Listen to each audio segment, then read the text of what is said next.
রামনবমী। ভগবান রামের জন্মদিবসকে রামনবমী হিসেবে পালন করা হয়।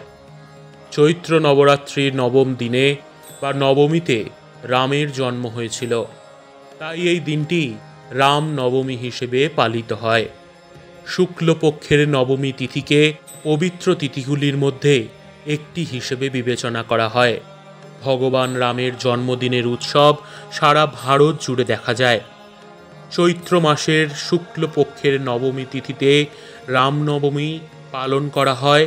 এই তিথি 5ই এপ্রিল রাত 7:27 শুরু হবে এবং পরের দিন 6ই এপ্রিল সন্ধে 7:24 পর্যন্ত চলবে।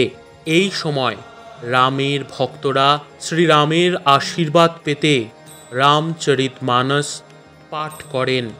এছাড়াও জীবনের চলমান দুঃখ, ঝামেলা এবং সমস্যা থেকে মুক্তি পেতে অনেক ব্যবস্থাও নেওয়া হয়। এটা বিশ্বাস করা হয় যে রামনবমীর দিন কিছু বিশেষ ব্যবস্থা গ্রহণ বা টোটকা করলে জীবনে সুখ ও সমৃদ্ধি বজায় থাকে। আজ 4টি টোটকা আপনাদের বলবো, সেগুলো যদি বিশ্বাসের সাথে পালন করেন বা করতে পারেন, রামলালার আশীর্বাদে আপনাদের জীবন সুখে সমৃদ্ধিতে ভরে উঠবে। প্রথম টোটকা যেটা আজকে বলবো সেটি হলো, রামনবমীর দিন সন্ধ্যায় একটা লাল কাপড় নেবেন। তার মধ্যে 11টা গোমতী চক্র, 11টা কড়ি, 11টা লবঙ্গ এবং 11টা বাতাসা, সে সাদা লাল যাই হোক, 11টা বাতাসা বেঁধে দেবী লক্ষ্মী এবং ভগবান রামকে সেই কাপড়ের পুঁটুলিটি উৎসর্গ করবেন। পুজোর সময় একটা পাত্রে জল নেবেন এবং 108 বার রাম রক্ষা মন্ত্র জপ করবেন বা শুনবেন। ইউটিউবে পেয়ে যাবেন রাম রক্ষা মন্ত্র। এটি করলে আপনার আর্থিক লাভ হবেই হবে। রামলালার আশীর্বাদে আপনার অর্থের যে কষ্ট সেটা কেটে যাবে।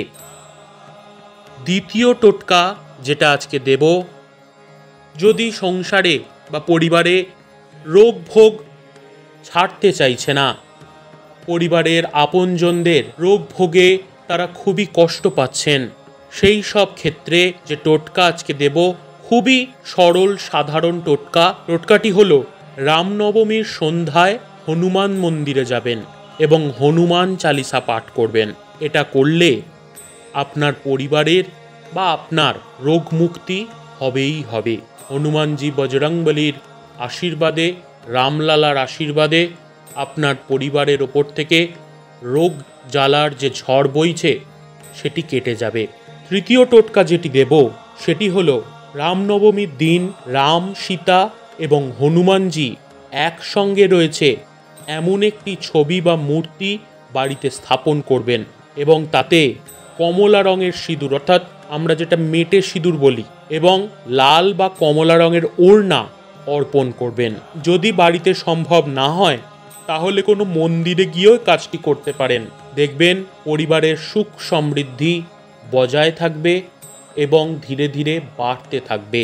চতুর্থ এবং লাস্ট টোটকা যেটা দেব সেটি হলো, বিবাহে বাধার প্রতিকার হিসেবে এই টোটকা ব্যবহার করা হয়ে থাকে। এই দিনে অর্থাৎ রামনবমীর দিনে যদি এই টোটকা কেউ করতে পারে তাহলে বিবাহে বাধার প্রতিকার হিসেবে এই টোটকা ব্রহ্মাস্ত্র হিসেবে কাজ করবে। যদি ব্যক্তির বিবাহে কোনো বাধা থাকে তাহলে রামনবমীর সন্ধ্যায় ভগবান রাম এবং মা সীতাকে হলুদ, সিঁদুর এবং চন্দন নিবেদন করতে হবে। এটা করলে বিবাহে যে বাধা আসছে তা কেটে যাবে। সকলকে ভিডিওটা শেষ পর্যন্ত দেখার জন্য খুব ধন্যবাদ। আপনাদের দিন শুভ হোক। সবাই ভালো থাকুন, সুস্থ থাকুন, আনন্দে থাকুন। জয় শ্রীরাম, জয় বজরংবলী, জয় মা।